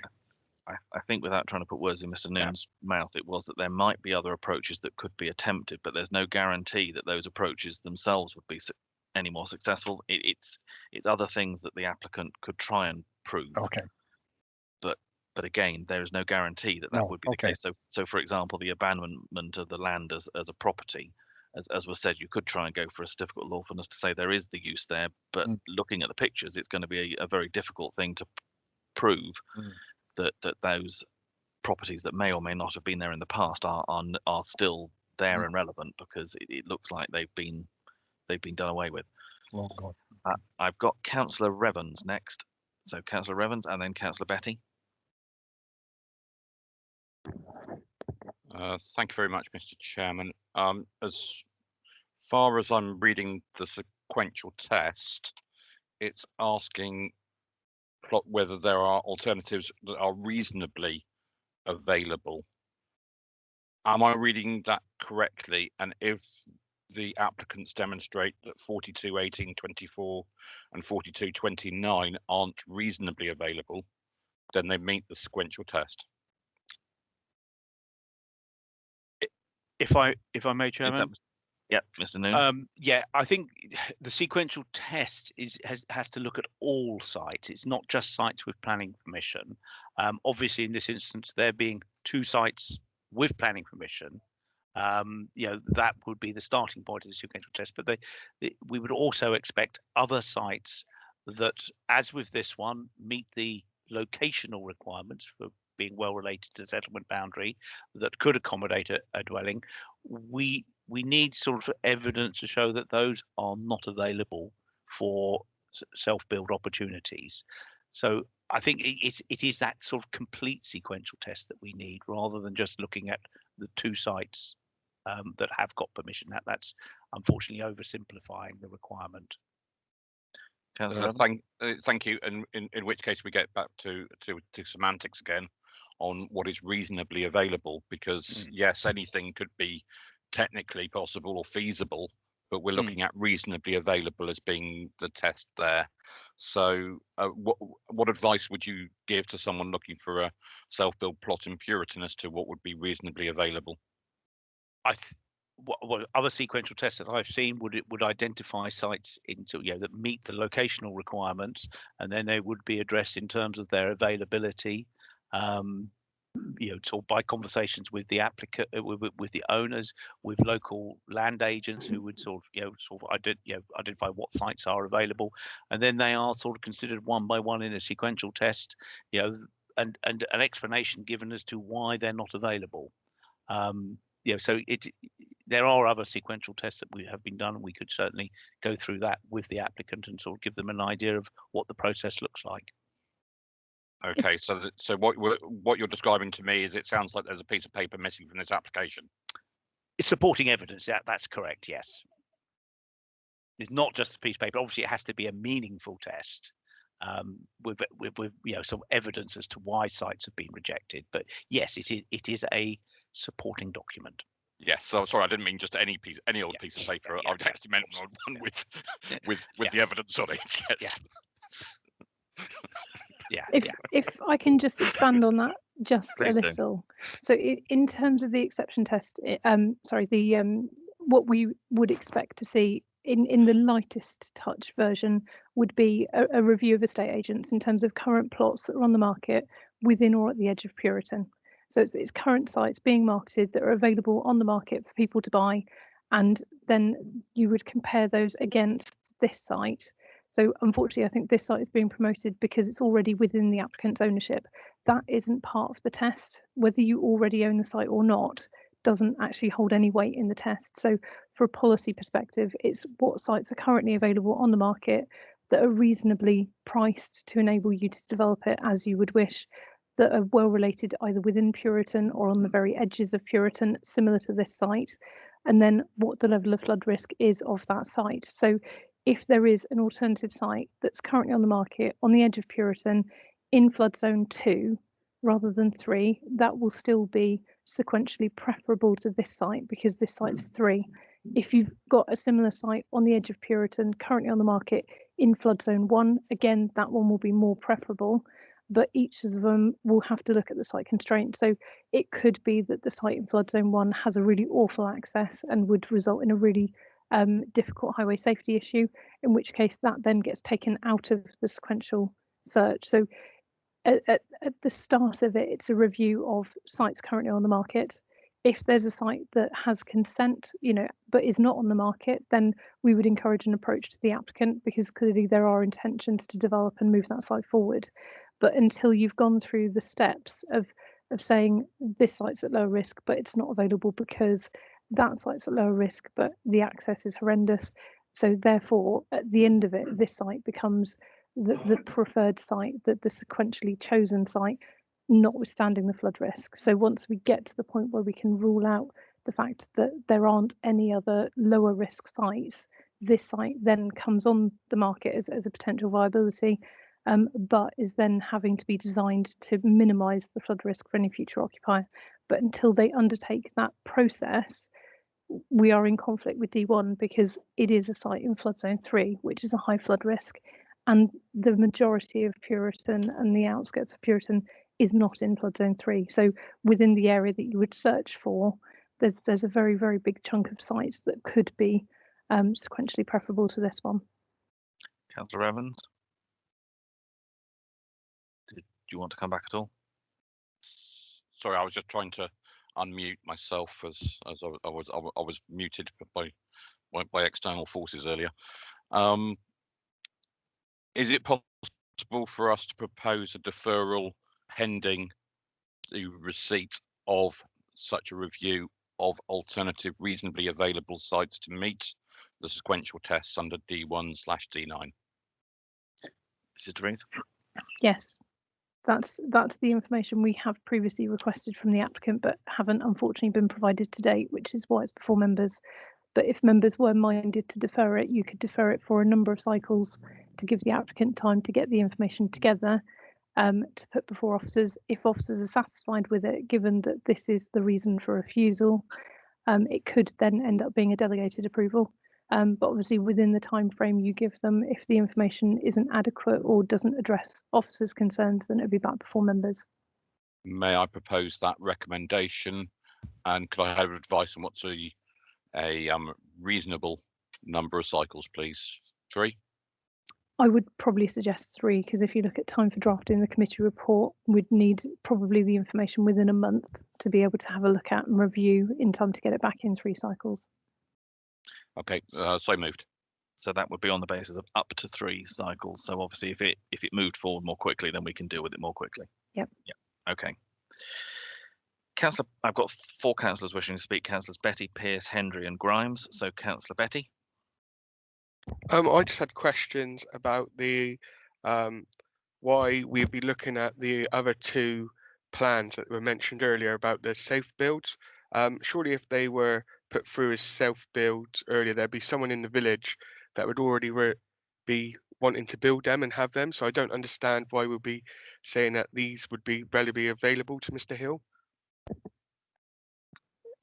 Some self-builds, if they're granted planning permission in outline, it could just be a landowner saying, I want this site to have outline consent for a self-build because it is an exceptional release policy. So it does allow development outside of the settlement boundary, which wouldn't necessarily normally be supported. But if it's in outline, they can establish the principle of a self-build unit and then sell it to someone who wants to do a self-build. And the approval of reserve matters side of it comes in by the self-builder. If it's a full consent, then it would have been the person who wants to build the development who would be developing that land. But if it's outline permissions, then potentially it's a site ready for a self-builder to go into to do the second part of the planning application. Okay. Mr. Noon? Yes, I would just want to add to that it doesn't need to be a site designated by the Grant of Planning Commission actually called a self-build plot, because anyone can claim a self-build exemption for SIL purposes, and therefore a plot becomes a self-build plot, even though it's not designated as one through the Grant of Planning Commission. So, there will be sites within the settlement and also adjacent to the settlement that might well, be suitable for an alternative location. So I think it's just a discussion with the applicant just to sort of point them in the right direction in terms of what type of site their sequential test needs to look at. Thank you. And Mrs. Chorley? Yeah, that's exactly right. Just in terms of the detail there, there's two applications. They were both hybrid. So they included the full detail of one property and then included outline permission that was granted on the basis of demand on the self-build register for the others. So there is one that is conditioned, so for self-build, and one that is otherwise acceptable, so it's not restricted with the self-build condition, but could well come forward as self-build. That was the information provided in support of the application at the time. So we've got detail, I think, of 4 in total outline plots being available at the moment. Thank you. Councillor Pearce? I just feel on this one, we really need to heed the advice of the planning officer and the information that it is in flood zone 3. And if Met Office predictions come to pass, if a property is built here, it is at risk of flooding. And I can quite understand the applicant's wish to build on here, but I just wonder if in the next generation's time, and like I say, the Met Office predictions come true, it would seem to me to be irresponsible to have passed this. And I'm not quite understanding how the sequential test can fundamentally alter the fact that this would be a property in flood zone 3 and therefore at risk of flooding. And therefore, I would be happy to move the officer's recommendation to refuse. Thank you. Mrs. DeVries, do you want to come back and just explain on the situation what the sequential test is trying to achieve? So the sequential test can exceptionally support development in flood zone 3 if you can demonstrate that it's needed in this location generally, and that there are no other alternative sites that are at lower risk, which is the bit of information that we haven't got at the moment. So what we're saying is there is a self-build demand in Puriton, so that would support development in Puriton or on the edge of Puriton. So that site complies with that element of it. But because it's in flood zone 3, the sequential information would need to demonstrate that there are no other alternative sites in flood zone 1 or flood zone 2 within and around Puriton that could meet that need. So if they can demonstrate that there are no sites in flood zone 1, there are no sites in flood zone 2, there is still a need for self-build in Puriton, then that exceptionally justifies development in flood zone 3 because it meets the need that's been identified and all other lower risk sites have been ruled out. But that's the bit of information we haven't got, is we haven't got at the moment sufficient information to rule out any other sites in flood zone 1 or 2, which is why the recommendation, unfortunately, before members is for refusal at the moment. Thank you. Councillor Hendry. Thank you, Mr. Chairman. A couple of things here. The applicant obviously owns this plot of land, and now we're suggesting to him that he should go off and buy something else with all that extra expense when he already owns this plot. Am I right in saying on slide 7 there that if you look from the road or the little track up to his plot, there's an incline going up there, probably according to the pictures there, maybe 3-4 feet, something like that. Is that correct or not? Look on slide 7. Where you've got the black fence, is there an incline up to his land there, a little bit of a rise? Mrs. Chorley. I haven't been out to the site. It's generally very flat. It's just the way I'm looking at it. It's I don't think I've got any other images that show the road there. So this, looking back, you can see the kind of track. So there's a ream that runs alongside this the east of the track, and then you've got the track here, and then that's the plot of land that they're looking to build on. So it is relatively flat, I would say. It was only the view in slide 7 that made it look like there's a slight incline going up. Okay, I'll stop at that. Thank you for the moment. Thank you. Thank you. Councillor Grimes.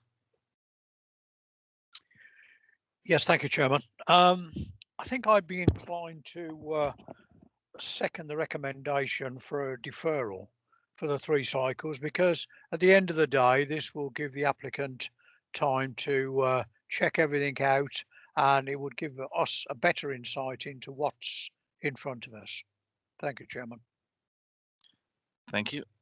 Are there any other comments or questions from members? Yes, Councillor Hendry.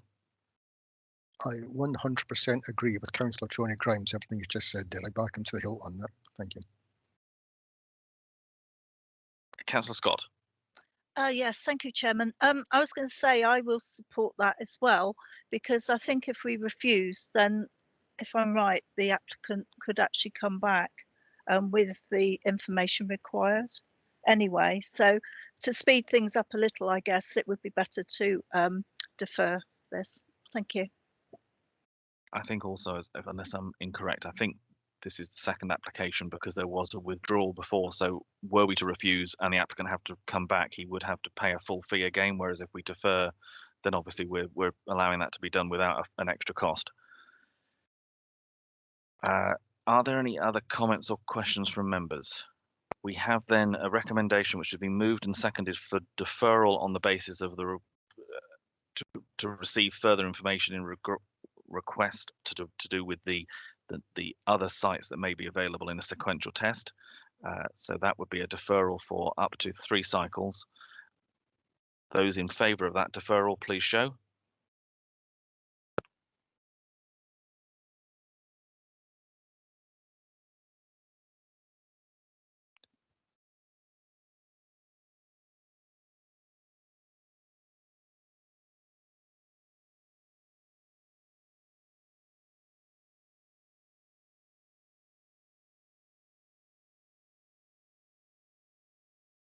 Okay, so we've got 10 in support of that. Those against, please show. And that's all the members have voted. So that is 10 in favour of deferral, 2 against, which means that is carried. So we have deferred the decision on this for the information to be received in terms of the sequential test that's required. Members, I'm going to suggest that we take a short comfort break at that point. And if we restart, past? Yeah, we'll restart at past. See the front screen? Yep. Lovely. So just as an update before we start the presentation, the time limit condition on the application needs to be amended because the application is to vary a condition on a 2021 permission, and therefore the development needs to be implemented by the 28th of April 2023 rather than a standard 3-year time limit. So it just reduces the time for implementing the change. The application is before committee as East Brent Parish Council have objected to the removal of the condition as the site is not defined for residential use and the proposal is considered to conflict with policy S2 and CO1 being located outside of the settlement boundary and the location of the site being within flood zone 3. Residential occupation of the site is also considered to result in unsustainable transport links and conflicts with policy CO2, which is brownfield sites in the countryside, and policy T4, which relates to rural exception sites on the edge of Tier 4 settlements. So in terms of main considerations, we've got principle of development, visual impact, flood risk and highway considerations and other matters. So in terms of principles, the site is located outside of the settlement boundary and forms part of the Rookery Manor complex, which was formerly a wedding venue and is in the process of undertaking development to the rear of the site for a number of holiday lodges. The main complex has ceased trading, although the lodges to the rear are still under construction. The application seeks permission to remove the tourist condition on the existing building, which formerly provided 2 self-contained holiday flats, with permission granted in 2020 for the conversion of the single-storey extension to form an additional unit.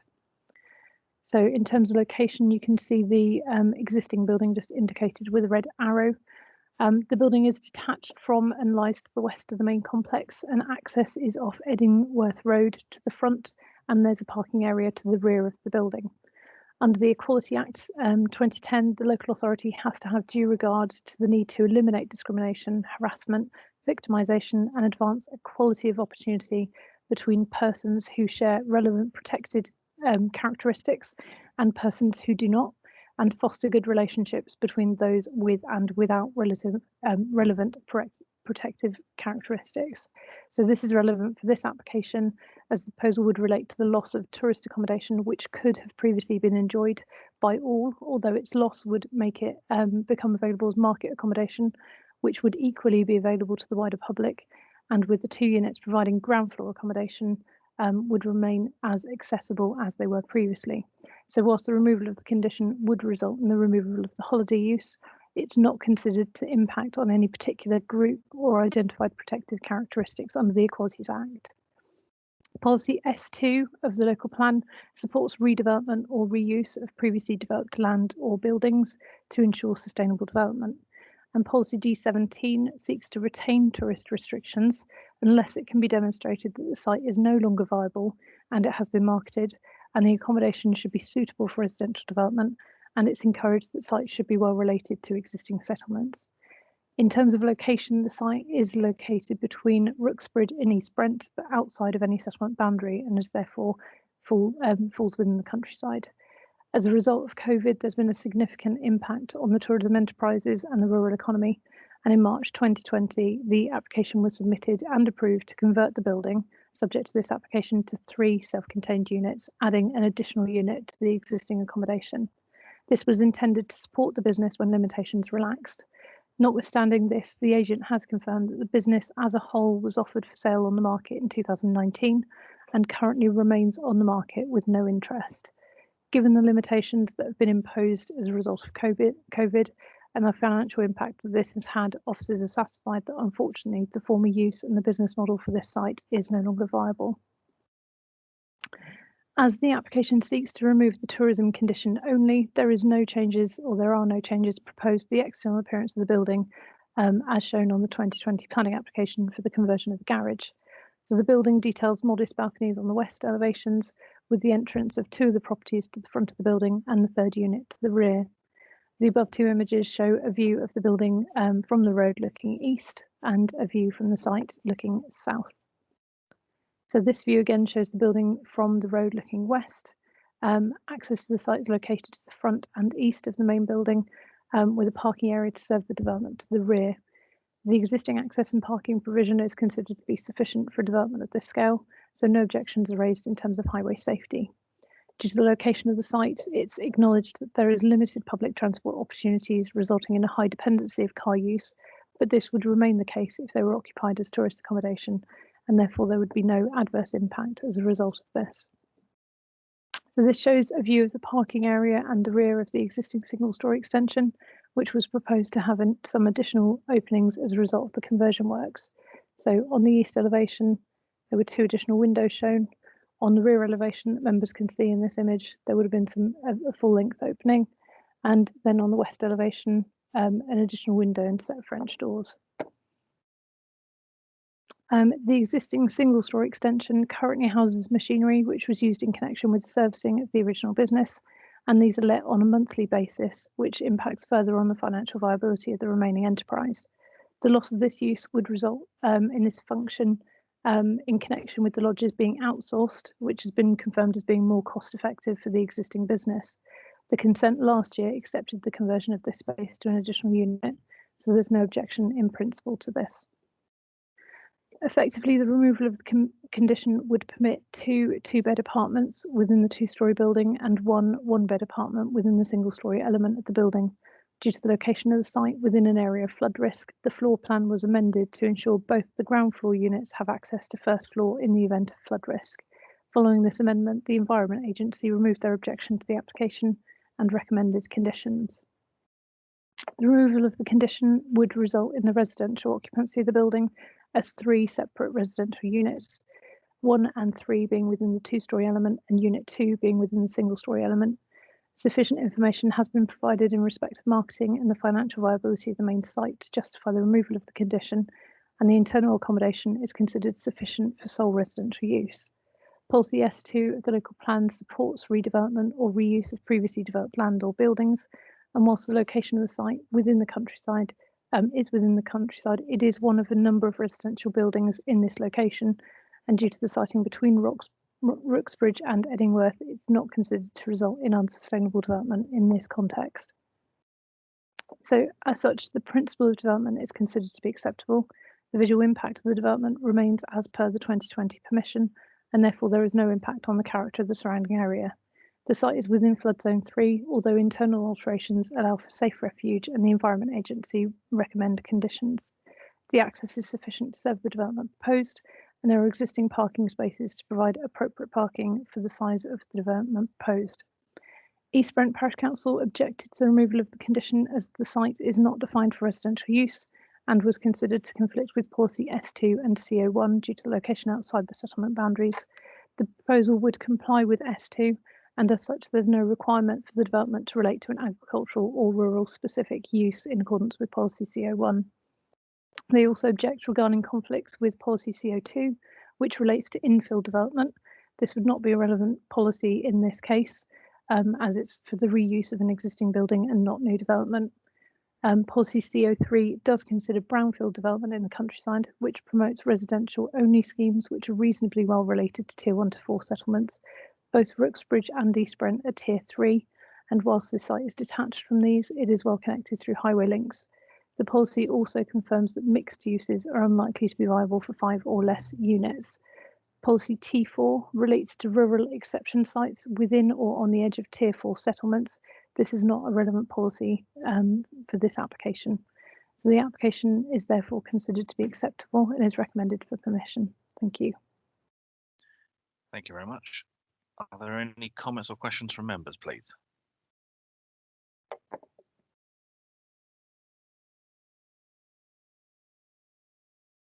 Councillor Bolt? No? Okay, sorry. Yes, Councillor Evans.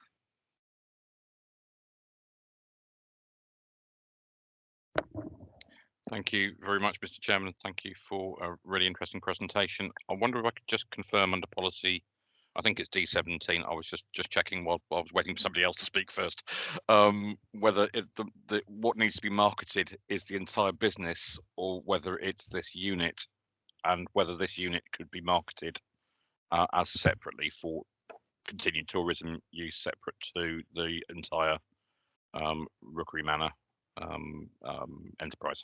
Thank you. Thank you, Mrs. Rees. It hasn't currently been marketed separately. What has happened is the business as a whole has ceased to operate as a result of COVID, and the whole site was marketed prior to that in its entirety. If we are looking at splitting it out separately because it is a detached building, it's fairly modest in scale. We don't think that the loss of this potentially would have a significant impact on the wider business if anyone else was to take the wider business on. And there are generally policies that support conversion of existing buildings to residential use in countryside locations. So we didn't consider it reasonable to delay the applicant any further, requesting that they market this unit in isolation. So it is the whole of the site that got marketed, not this unit in isolation, and we haven't requested that they do that. Councillor Evans, did you want to come back? Yeah, I'm just reading the policy just to, because it would be The policy says marketing the business rather than marketing the accommodation. Mm. Okay, yeah, that's fine. Thank you. Thank you. Councillor Hendry. Okay. Thank you, Mr. Chairman. If nobody else is going to comment, I've no problem with this at all, and I would move the officer's recommendation. Thank you. Thank you, Councillor Facey. Yeah, quite happy to second that, Chairman. Thank you. I'm not seeing any other members indicate. Dawn Lehman's got her hand up. Mrs. Lehman, you might have your microphone up, Mrs. Lehman. We can't hear you very well. Sorry. Can I just clarify that the move to recommendation is with the amended condition 1? Yes, yeah, I can see. Yeah, yeah, Yep. I've happy got with it. that. Yes, yeah, Thank that's you. okay. Fine, Thank you, Ms. Lehman, for reminding us of that. So, members, we've had a recommendation then that's been moved and seconded to grant permission with the amended conditions. Those in favour of that, please show.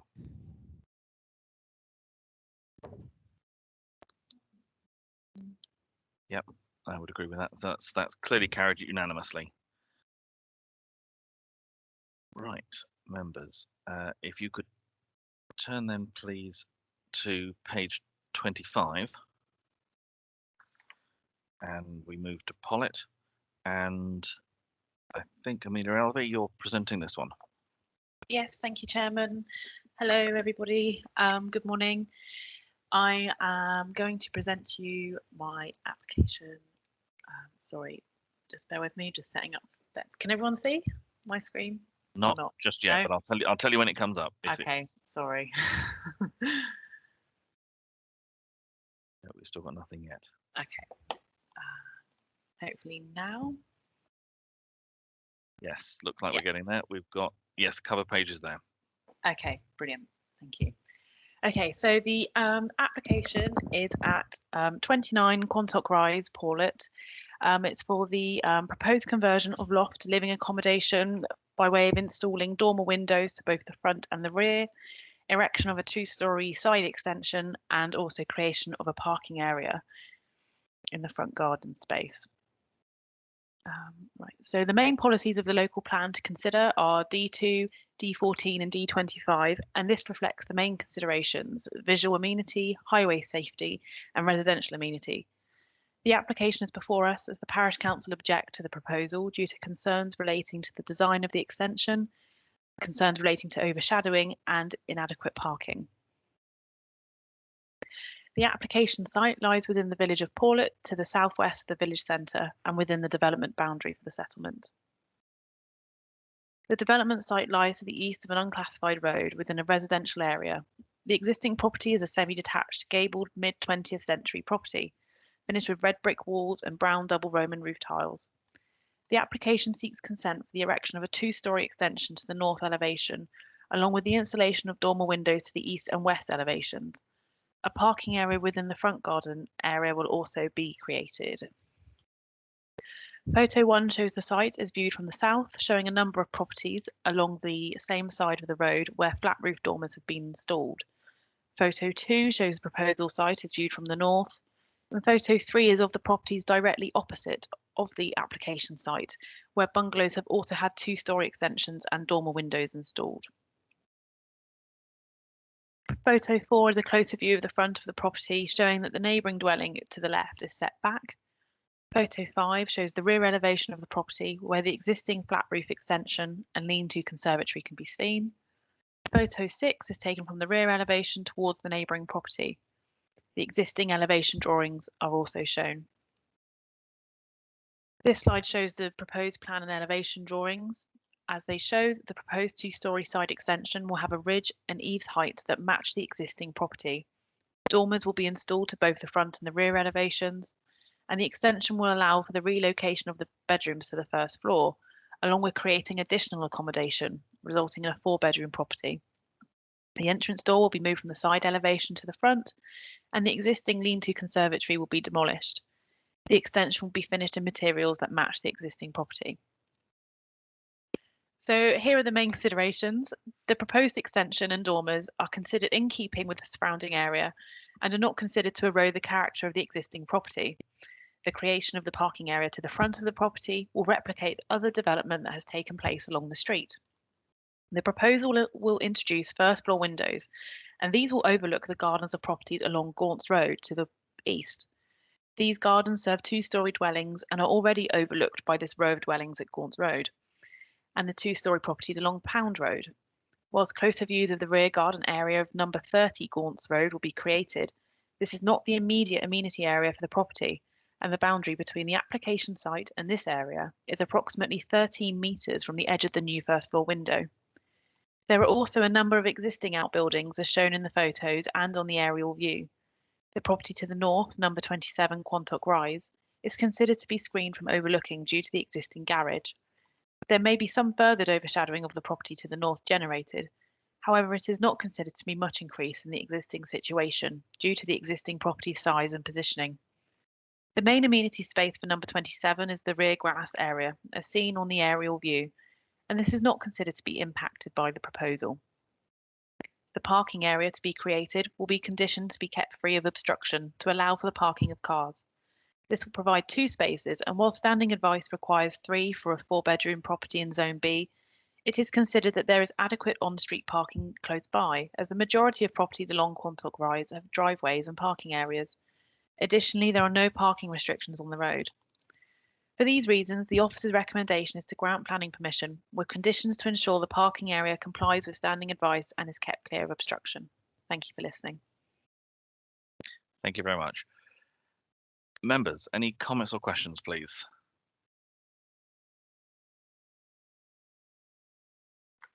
Councillor Grimes.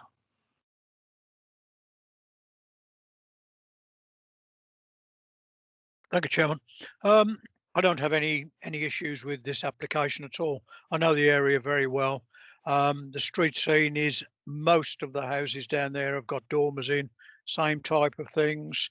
And looking at it, I don't see any issues or problems with this at all. Thank you, Chairman. Thank you, Councillor Kingham.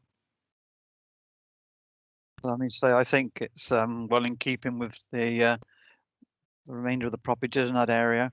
It's good to see it's remaining a bungalow, not being made into a house like a lot of bungalows are disappearing these days. So I would like to move the recommendation, Chairman. Thank you. If there's no other comments, I've got Councillor Councillor Revens and then Councillor Grimes. Councillor Revens. Yeah, just want to query this point about the parking. If the Somerset County Council highways are giving guidance that it should be 3 parking spaces, I appreciate this is a one-off, but are we setting a precedent that 4-bedroom houses it's acceptable to have just 2 parking spaces in Zone B rather than 3? I'm just concerned that we are setting that precedent by this. Ms. Elvey?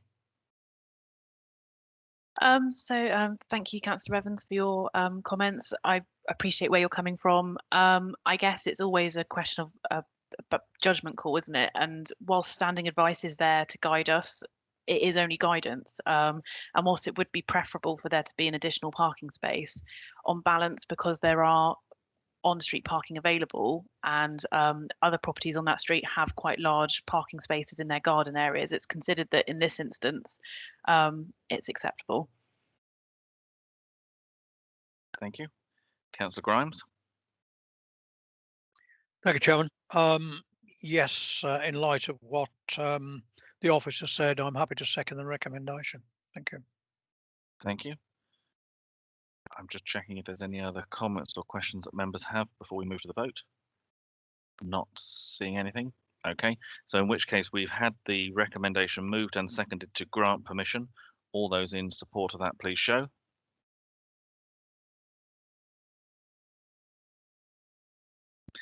That's clearly carried, that's unanimous. Members, that brings us to the end of the applications that we have before us this morning. So if you could turn in your papers to agenda item 6.1, which is the reports. And I think, Mrs. DeVries, you're going to take us through these, please. Thank you. I'll just share the screen so members have got it in front of them as well. So in terms of appeals received, we've had an outline application with some reserved matters for a single dwelling at Maidenmead, Banklands, North Newton. So that's come in as a recent appeal decision, application, sorry. Any comments or questions on that one? No, in which case if we move to 6.2. Okay, so appeals decided.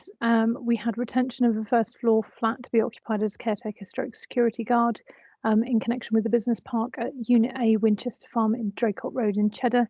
That one was dismissed.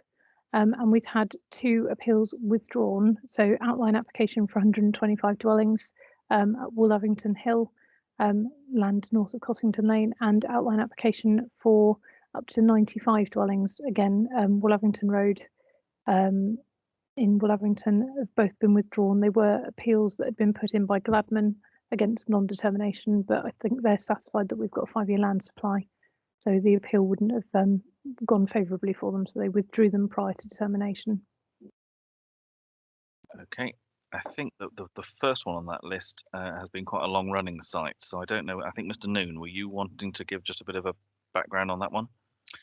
Yes, thank you. The unfortunate history of enforcement investigations, a building that wasn't built in accordance with the approved scheme, and then had two flats in it, which we took action on. They tried to regularise it by sort of offering to do essentially a swap with a house somewhere else that they got a approval for elsewhere at the Winchester Farm site.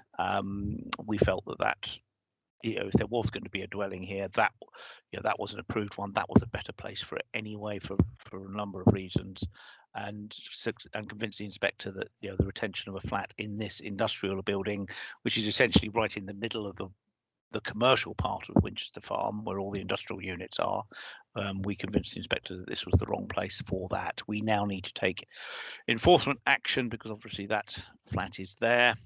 And so we'll be looking to what I think following it, we'll raise it with the applicant and just see what their plans are. But if they're not making any indication that they will remove it, then we will have to serve an enforcement notice. Thank you very much. Councillor Kingham. Just going back onto the Councillor Kingham, if you could lower your mic. I wonder where you've gone. With the Gladman applications, how does that stand with now? Now they've withdrawn their decision, their appeal. I think if Adrian takes that, because there are 2 current live applications that Adrian's still carrying. They are, yes, they resubmitted immediately that they made the appeal using their free go, just really to invite us to make a determination. I've agreed with them that we will be recommending these for refusal under delegated powers for the reason that we gave in our, I think we had a putative reason for refusal in our statement of case for the appeal. So and they've accepted that is what is going to happen with the 2 resubmissions. At that point, I would imagine they will probably lose interest in these 2 sites. But they will watch as do all house builders, they'll watch our 5-year land supply position and see if these sites they may resurrect themselves in the future, but we don't have that crystal ball at the moment. Okay, I think it just goes to underline the importance of making sure that we continue to have that 5-year land supply, so that you can actually defend these sort of appeals. And if you haven't got it, that's where we come unstuck on sites that otherwise we really wouldn't want to see developed. Right, if we move on from that then to 6.3. Thank you. So that's certificate of lawfulness is for existing uses. So we've refused a certificate of lawfulness for an existing use and continued use of a former milk shed structure as a holiday let. That was one of Emma's. We've granted a certificate of lawfulness for an existing use of a site as a contractor's yard, which is sui generis use. And we've granted a certificate of lawfulness for an existing use of a single-storey rear extension on a property at Lower Cock Farm. Any comments or questions on those? Not seeing any indications. So we'll move on to 6.4. So this is Section 106 agreements that have been issued recently. So we've issued Stafflands Farm, which had a deed of variation because they amended some of the property types and designs within the internal layout, and Burnt House Farm, which is the development that was to the back of the site that members went out and did a site visit for at Levens Farm. Had outline planning permission for 7 units, but a long running 106. So that's now concluded and been issued. And any comments or questions on those? I'm not seeing any, so that's the end of 6.4, and that brings us to the conclusion of the official business for today. So I will close the meeting at that point, and thank you all very much for your attendance and your discussions today.